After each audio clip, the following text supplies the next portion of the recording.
Hello friends, welcome to study channel study with RJ. दोस्तों, इस video में हम रीट एग्जाम के लिए मनोविज्ञान की टेस्ट सीरीज को आगे बढ़ा रहे हैं। ये हमारा टेस्ट नंबर 4 है, जिसमें 4th यूनिट को कवर किया जाएगा। अगर आपने इस टेस्ट सीरीज के पिछले वीडियो नहीं देखे हैं तो आप इस चैनल को विजिट करके देख सकते हैं। तो दोस्तों, आपको ईमानदारी के साथ टेस्ट देना है और अपना जो भी स्कोर बनता है वह कमेंट सेक्शन में जरूर शेयर करें।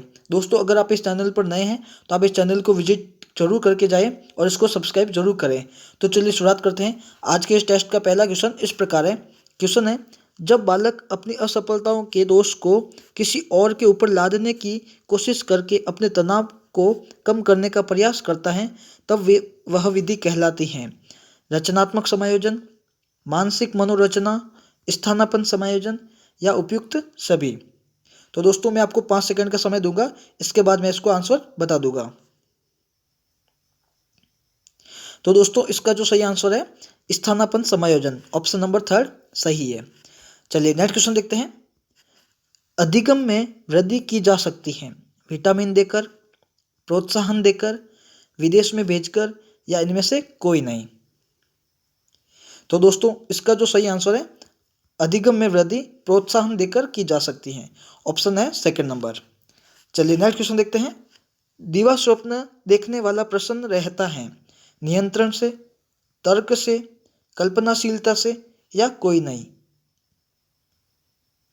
तो दोस्तों, इसका जो सही आंसर है कल्पनाशीलता से दिवा स्वप्न देखने वाला प्रसन्न रहता है, ऑप्शन नंबर 3 इसका सही है।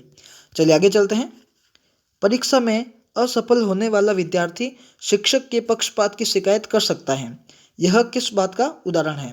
औचित्य स्थापन, प्रक्षेपण, दोष युक्ति या पहचान। तो दोस्तों, इसका जो सही आंसर है ऑप्शन नंबर बी, प्रक्षेपण। चलिए आगे चलते हैं। समायोजन की विधियां हैं उद्यतीकरण, प्रक्षेपण, प्रतिगमन या उपयुक्त सभी। तो दोस्तों, इसका जो समायोजन की जो विधियां हैं ये तीनों ही हैं इसकी विधियां, उद्यतीकरण, प्रक्षेपण, प्रतिगमन, तीनों ही इसकी विधियां हैं। तो ये आपको ऑप्शन नंबर 4 सही है। चलिए आगे देखते हैं। बालक का वह गुण जिससे किसी नई वस्तु का निर्माण किया जाता है कहलाता है पिछड़ापन, असामान्यता, सृजनात्मकता या मंदबुद्धि।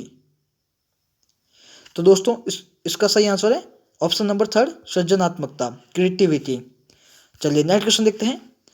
जब अचेतन मन में दमित इच्छाएं वापस चेतन मन में आने का प्रयास करती हैं तो व्यक्ति शिकार होता है दुश्चिंता का, दबाव का, तनाव का या कुंठा का।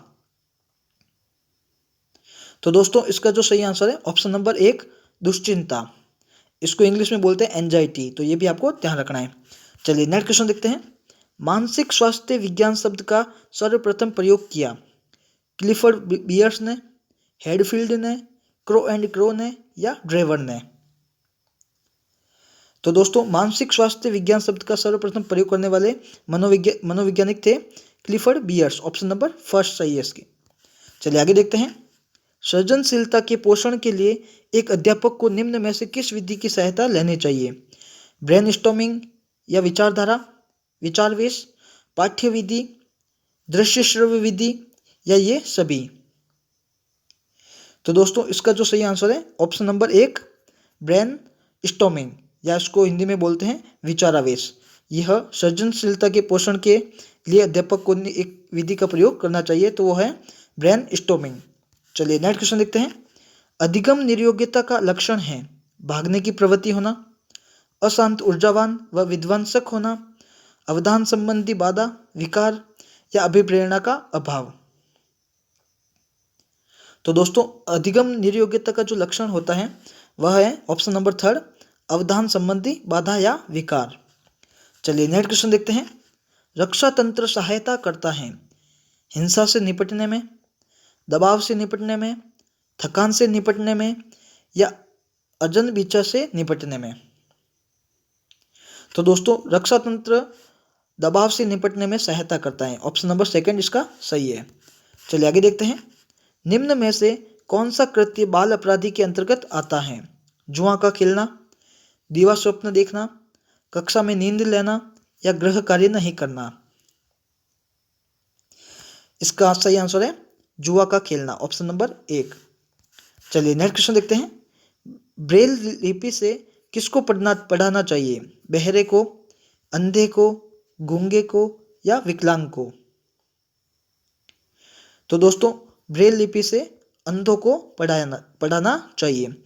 इसके लिए इसके एक्स्ट्रा फैक्ट और बता दूं, जो बहरों को पढ़ाई जाती है, बहरों को ओष्ठ लिपि से पढ़ाया जाता है, तो ये भी आपको ध्यान रखना है।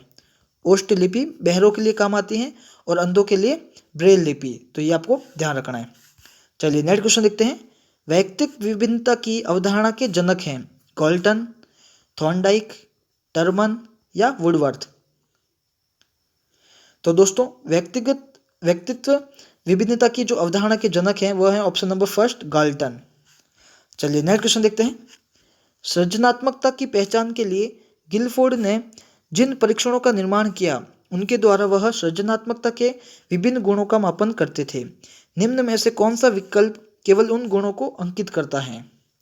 पूर्व चेतना, समानता, सर्वेक्षण एवं सूझ, विस्तार, समानता, सूझ एवं निरंतरता, मौलिकता, सूझ, सर्वेक्षण एवं विस्तार या निरंतरता, लोचनीयता, मौलिकता एवं विस्तार? तो दोस्तों इसका जो सही आंसर है ऑप्शन नंबर फोर्थ, निरंतरता, लोचनीयता, मौलिकता व विस्तार।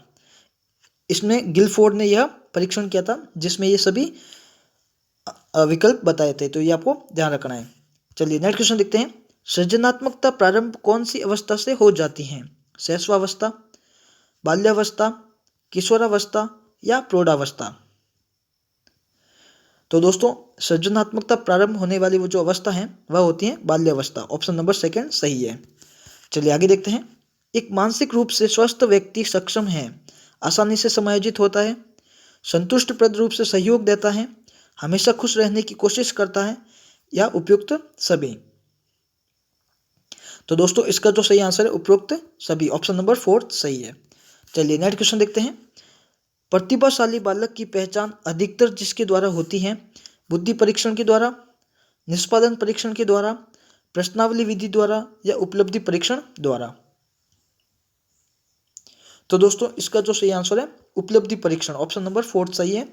प्रतिभाशाली बालक की पहचान के लिए उपलब्धि परीक्षण परफेक्ट है, तो ये आपको ध्यान रखना है। चलिए नेक्स्ट क्वेश्चन देखते हैं।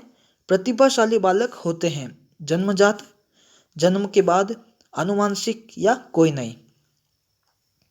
तो दोस्तों प्रतिभाशाली जो बालक होते हैं वो जन्मजात होते हैं, ऑप्शन नंबर फर्स्ट सही है। चलिए आगे देखते हैं। तनावों को कम करने का अप्रत्यक्ष तरीका है विश्लेषण व निर्णय, बाधाओं को दूर करना, उदात्तीकरण या लक्ष्यों का प्रतिस्थापन करना? तो दोस्तों तनावों को कम करने का जो अप्रत्यक्ष तरीका है वह है उदात्तीकरण, ऑप्शन नंबर थर्ड सही है। चलिए आगे देखते हैं। भावात्मक बुद्धि का पारिभाषिक शब्द देने वाले विद्वान हैं डैनियल गोलमैन, टर्मन, बीने या गाल्टन?